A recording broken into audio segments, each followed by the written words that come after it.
Hello again, guys. It's your good old buddy Andi. I'm currently playing Dark Sector. I'll try to get a review of that as soon as I beat it. There's a preview on there. It's about the first 10 minutes of it, but I kind of didn't know where to go for a little bit there, so it doesn't really explain much. Eventually, the character looks like that. And you can throw this game thing and use the Wi-Fi to move it around, so it's a bit funner now. Anyway, here is my review of Infamous.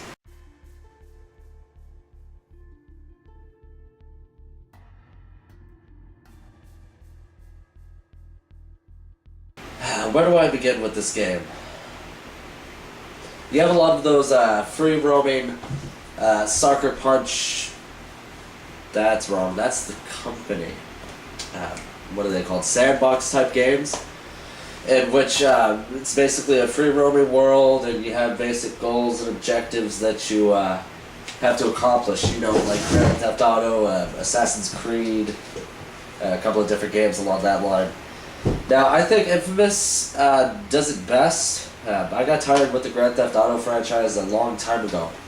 It just got boring, dull, and repetitive to me. Now, in this game, I guess we'll start off with the graphics. It does have really good graphics. The environments look great. There are a few graphical glitches here and there. Sometimes the textures won't draw right away, so you'll see no texture there, then the texture will pop up. It's just a small, minor issue with a game that's so great. Now, your main character, Cole, he looks great. He's very highly detailed, good and evil. And but other side characters, like, for instance, his best friend Zeke, they really don't look as detailed, but it doesn't really take away from it. Zeke is the comic relief anyway, so it kind of works in my opinion. Now, as far as the gameplay,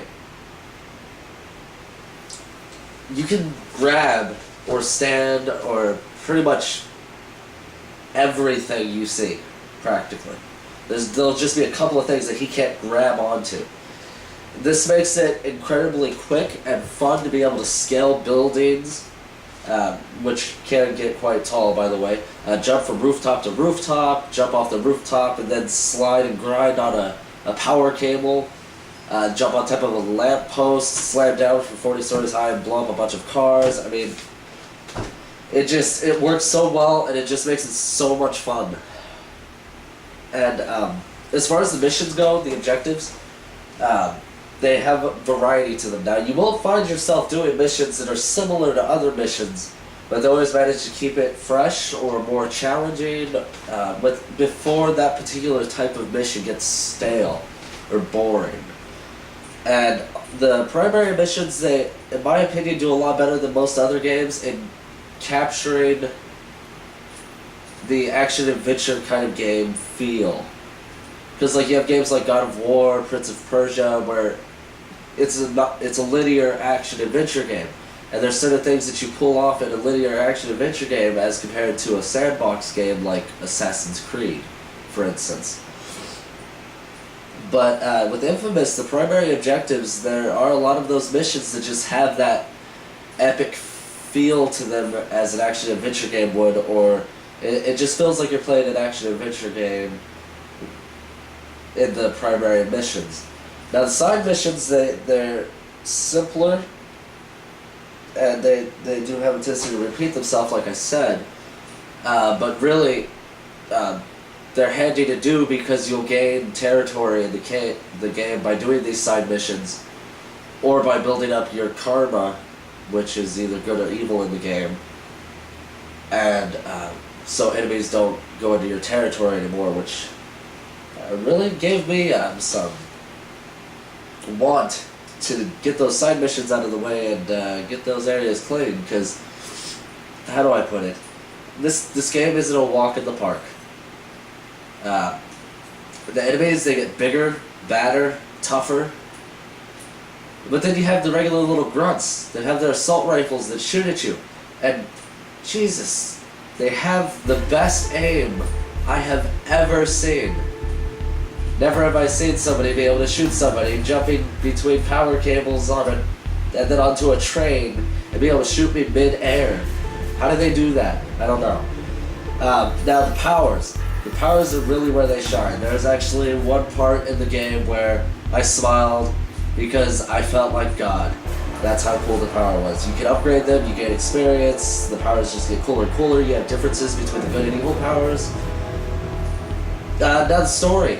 The story of the game, it's really cool. It's got this very comic book-like feel to it without actually drawing off of a comic book. The story was really good and interesting. They have stylistic kind of artwork cutscenes that go on in the game.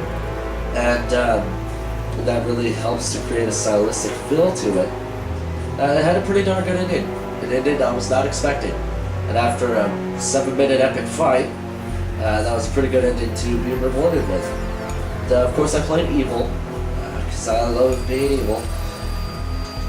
Just don't know what it is. It's just more fun that way. The amount of intensity and explosions that happen in this game are just superb and excellent. Well, there can be so much going on, and you're in the middle of it, shooting lightning out of your hands and blowing everything up, and it's just great. It's great. The replay value is very high. Like I said, out of the sandbox games, I think this one does it best by keeping it interesting, challenging. The enemy types I felt were a lot better than most sandbox games. I mean, you look at Grand Theft Auto and you just have people with guns always shooting at you. Not much variety. In Assassin's Creed, 95% of the time you're fighting a guard. And there's this game, it just does it really well, I think. It has interesting characters, interesting enemies. I think that if you haven't picked up this game and started playing it yet, you really should do so.